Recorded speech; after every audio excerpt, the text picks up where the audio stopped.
클릭해주셔서 감사합니다. Hello everyone, I'm Laiseo JKD.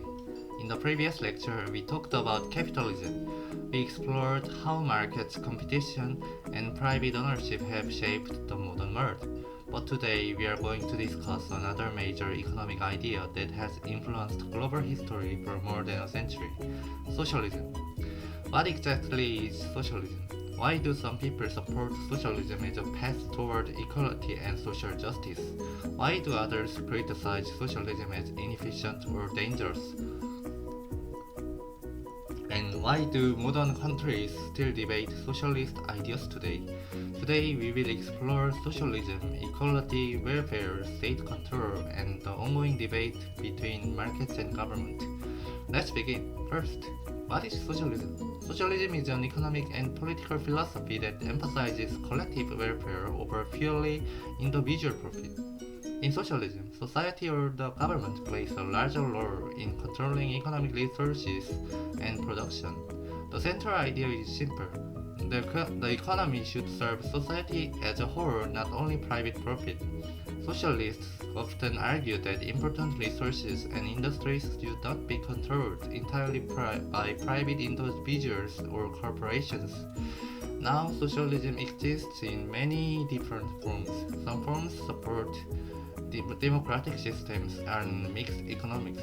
Others historically supported strong state control over the economy. This is important. Not all socialism is the same. Some people imagine socialism as public healthcare, welfare systems, strong labor protections. Others imagine government-controlled industries, central planning, state ownership. Socialism includes many different traditions and ideas. Now let's understand one of socialism's biggest goals: reducing inequality. Socialists often argue that capitalism creates excessive wealth concentration. A small number of people accumulate enormous wealth while many others struggle financially.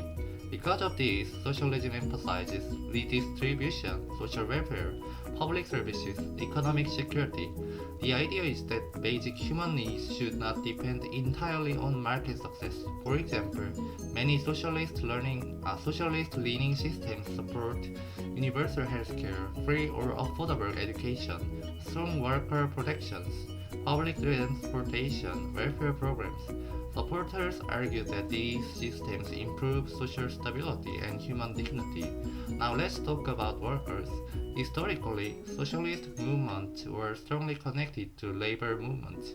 During industrialization, many workers faced long working hours, unsafe conditions, extremely low wages. Socialists argued that workers were being exploited for private profit. Because of this, socialist movements fought for labor unions, minimum wage laws, safer workplaces, shorter working hours. Many labor protections that exist today were influenced by socialist or labor activism. Now here is an important criticism of socialism. Critics argue that too much government control can reduce efficiency and innovation. Why? Because incentives matter. If competition disappears, businesses and workers may lose motivation to improve productivity. Some critics also argue that central planning is too complex. Modern economies involve millions of products, prices, and decisions. Managing all of this through government planning can become extremely difficult. Historically, some socialist states experienced major economic problems: shortages, low productivity, limited consumer choices, bureaucratic inefficiency. In some cases, strong state control also reduced political freedom. This is one reason socialism remains controversial. Now here is something very important. Most modern countries are not purely socialist or purely capitalist. Most countries today are mixed economies. For example, even capitalist countries often have public education, welfare systems, government regulation, social insurance programs. At the same time, even countries with socialist traditions often use markets and private businesses. Modern economies usually combine elements of both systems. Now let's compare capitalism and socialism more directly. Capitalism emphasizes private ownership, competition, profit incentives, market freedom. Socialism emphasizes collective welfare, equality, public services, greater government involvement. Neither system is perfect. Capitalism can create innovation but also inequality. Socialism can increase social protection but may reduce efficiency or economic freedom. This debate continues around the world today. Now let's connect this to real life.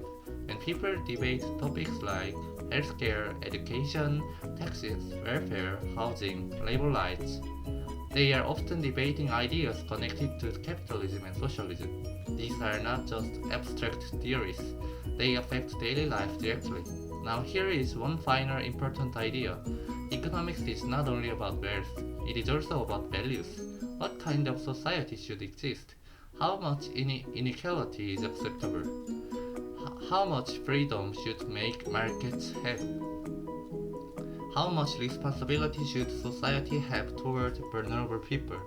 Different economic systems answer these questions differently. So let's summarize today's lecture.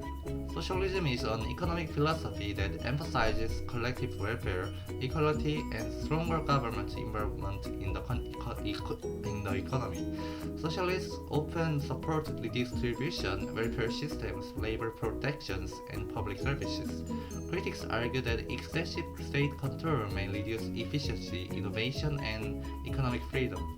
Most modern countries combine both capitalist and socialist elements, and because these ideas shape politics, economics, and daily life, understanding socialism helps us better understand modern society itself.